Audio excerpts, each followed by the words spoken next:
Dollar के मुकाबले रुपए के मूल्य के बारे में वित्त मंत्री निर्मला सीतारमण की टिप्पणी ने भाजपा और कांग्रेस के बीच वाकई युद्ध छेड़ दिया है। जबकि कांग्रेस ने मंत्री की टिप्पणी का मजाक उड़ाया और आलोचना की, भाजपा ने इसका मुकाबला किया और अपनी पार्टी के नेता का बचाव किया। नमस्कार, मेरा नाम है काशिफा और आप देख रहे हैं न्यूज़ीफाई। अमेरिका के आधिकारिक दौरे पर वित्त मंत्री से एक बैठक के दौरान डॉलर के मुकाबले रुपए के कमजोर होने के बारे में पूछा गया। उनसे पूछा गया था, इस सप्ताह की शुरुआत में भारतीय रुपया थोड़ा कमजोर हुआ क्योंकि भू राजनीतिक तनाव का निर्माण जारी है।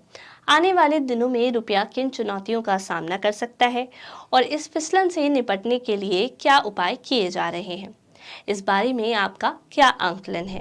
अपनी प्रतिक्रिया में सीतारमण ने कहा, सबसे पहले मैं इसे रुपये की गिरावट के रूप में नहीं देखूंगी और इसे डॉलर की मजबूती मतलब डॉलर के लगातार मजबूत होने के रूप में देखूंगी।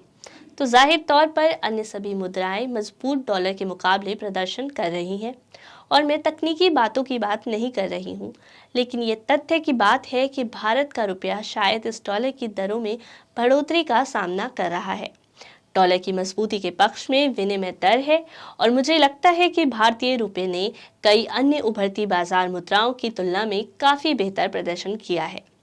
लेकिन मुझे लगता है कि आरबीआई द्वारा प्रयास एक निश्चित बनाए रखने की दिशा में अधिक है। मान लीजिए ये देखने के लिए कि बहुत अधिक अस्थिरता नहीं है।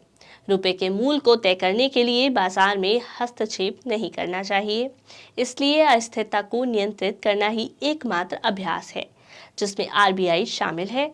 और मैंने पहले भी ये कहा है, रुपया अपने स्तर पर पहुंच जाएगा, ऐसा वित्त मंत्री निर्मला सीतारमण ने कहा। अंतर्राष्ट्रीय मुद्रा कोष ने इस महीने महत्वपूर्ण हेडविंग पर भारत के विकास के अनुमान को घटाकर 6.8% कर दिया।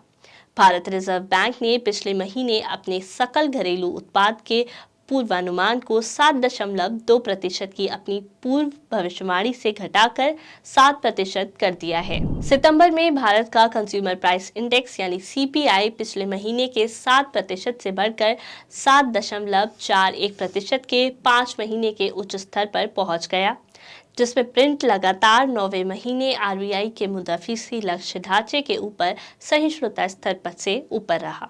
सवालों के जवाब में सीतारमण, जिन्होंने आईएमएफ और विश्व बैंक की बैठकों के दौरान 24 द्विपक्षीय और लगभग 1 दर्जन बहुपक्षीय बैठकें की, उन्होंने कहा वे मुद्रास्फीति को 6% से नीचे लाना पसंद करेंगी और सरकार इसके लिए प्रयास भी कर रही है।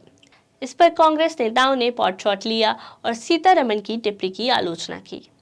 कांग्रेस नेता राहुल गांधी, जो भारत जोड़ो यात्रा के हिस्से के रूप में मार्च कर रहे हैं, उन्होंने कहा भारत भूख और कुपोषण में 121 देशों में से 107वें स्थान पर है।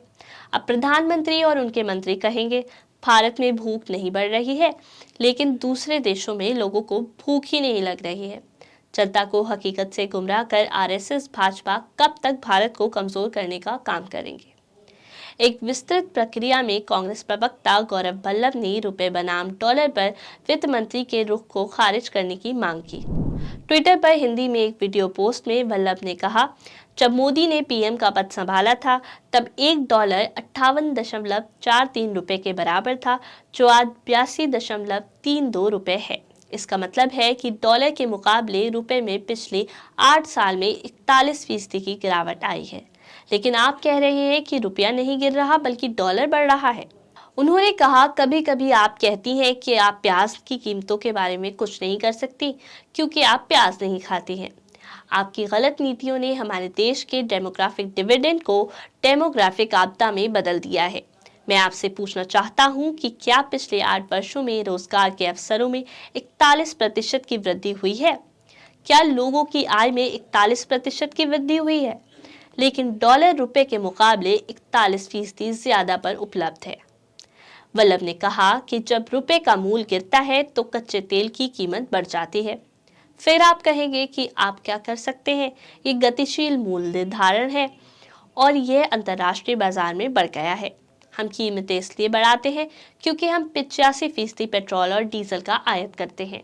हम एलपीजी के लिए देश की आधी ज़रूरत का आयात करते हैं। हम इलेक्ट्रॉनिक्स उपकरणों के 60-65% कलपुर्जों का आयात करते हैं। उन्होंने ये भी कहा, इसलिए मोदी सरकार की खराब कीमतों के कारण पेट्रोल, डीजल, गैस, रसोई gas, mobile phone, TV, fridge, computer और अन्य इलेक्ट्रॉनिक गैजेट्स महंगे हो जाएंगे। इनके अलावा मध्यम आय वर्गों के लोग जो अपने बच्चों को उच्च अध्ययन के लिए विदेश भेज देते हैं, उनके खर्च में वृद्धि होगी। हम कब तक आपकी अयोग्यता और दोषपूर्ण नीतियों को सहन करते रहेंगे, ऐसा अंत में उन्होंने कहा। पार्टी के एक अन्य प्रवक्ता ने सीतारमण पर कटाक्ष किया और टिप्पणी की। उन्होंने यानी सीतारमण ने पूरे राजनीति विज्ञान को भी पछाड़ दिया है। रुपया कमजोर नहीं, डॉलर मजबूत हो रहा है। भाजपा ने कांग्रेस पर सीतारमण की टिप्पणी को विकृत करने और उन्हें संदर्भ से बाहर करने का आरोप लगाया। पश्चिम बंगाल के भाजपा नेता सह प्रभारी अमित मालवीय ने कहा, जो लोग बुनियादी गणित नहीं कर सकते वे रुपए डॉलर पर टिप्पणी कर रहे हैं, जो उनके छोटे दिमाग के लिए बहुत जटिल है और जानबूझकर एफएम के बयान को संदर्भ से बाहर पढ़ रहे हैं। उन्होंने स्पष्ट रूप से कहा, भारतीय रुपए ने कई अन्य उभरती बाजार मुद्राओं की तुलना में काफी बेहतर प्रदर्शन किया है। तो कैसी लगी आपको हमारी आज की ये खबर? कमेंट बॉक्स में जाकर हमें ज़रूर बताएं। और भी ऐसी नई खबरों को जानने के लिए हमारे चैनल को ज़रूर सब्सक्राइब करें। और अगर आप ये खबर हमारे फेसबुक पेज पर देख रहे हैं तो इसको लाइक और शेयर करते चलें। आज के लिए इतना ही। कल फिर मिलते हैं किसी और नई खबर के साथ। तब तक के लिए नमस्कार।